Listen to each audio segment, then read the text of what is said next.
Radio isotope of carbon use to determine the age of the rocks, वो कौन सा होता है? वो होता है C14 होता है, कार्बन 14। अब सबसे पहली बात है कि आइसोटोप क्या होता है, कि फिजिक्स और केमिस्ट्री में इनका इस्तेमाल होता है।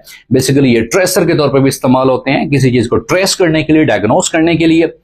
तो आइसोटोप क्या होते हैं रिस्पेक्टेड स्टूडेंट्स, याद रखिएगा, लफ्ज आइसो मीन्स द सेम। और याद रखिएगा इंग्लिश में रिस्पेक्टेड स्टूडेंट्स हम इनको टर्म इस्तेमाल करते हैं, ये रूट वर्ड्स कहलाते हैं। Iso mean the same, homo mean similar, hetero mean different, lysis mean break down, bio mean life, abiotic mean without life, de mean removal. तो ये सारे रूट वर्ड्स कहलाते हैं जी। तो आइसो मीन सेम, इनका एटॉमिक नंबर सेम होता है, same atomic number but different mass number, याद रखिएगा जी, बट डिफरेंट मास नंबर, जिसको हम न्यूक्लियन भी कह सकते हैं रिस्पेक्टेड स्टूडेंट्स।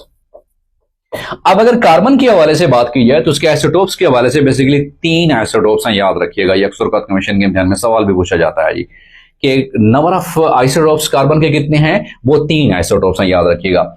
एक कार्बन 12, एक कार्बन 13 और एक कार्बन 14, याद रखिएगा जी। तो ये उसके डिफरेंट आइसोटोप्स हैं।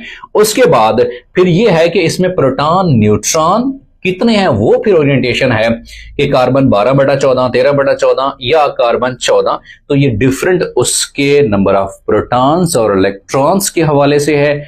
और इसमें डिफरेंस किस चीज का आता है, यह भी सवाल पूछा जाता है कि आइसोटोप में जो डिफरेंस आता है वो नंबर ऑफ न्यूट्रॉन्स का डिफरेंट आता है, याद रखिएगा जी।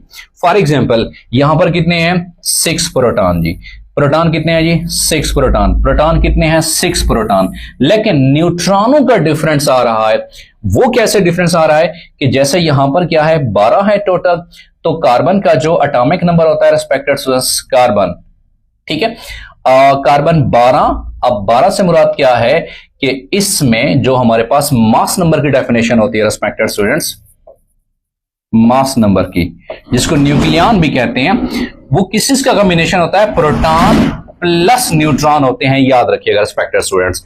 अब मास नंबर कितना है, 12 है, तो 12 है, प्रोटॉन कितने हो जाएंगे, 6, न्यूट्रॉन मैंने फाइंड आउट करने हैं। तो न्यूट्रॉन फाइंड आउट करने के लिए जैसे ये माइनस होगा तो 12 माइनस 6, न्यूट्रॉन कितने हो जाएंगे, 6 हो जाएंगे, याद रखिएगा जी। तो यहां पे क्या है, न्यूट्रॉन 6 हैं। अब अगर एटॉमिक मास 13 हो जाता है तो फिर कैसे होगा respected students, same is the case कि मास नंबर मेरे पास कितना है, 13 है। प्रोटॉन और इलेक्ट्रॉन हमेशा सेम होते हैं, वो तो 6 हो जाएंगे। न्यूट्रॉन मैंने फाइंड आउट करने हैं, जब ये 6 उधर जाएगा माइनस हो जाएगा, सो 13 माइनस 6 वो कितने हो जाएंगे रिस्पेक्टेड स्टूडेंट्स, 7 हो जाएंगे। 7 मेरे पास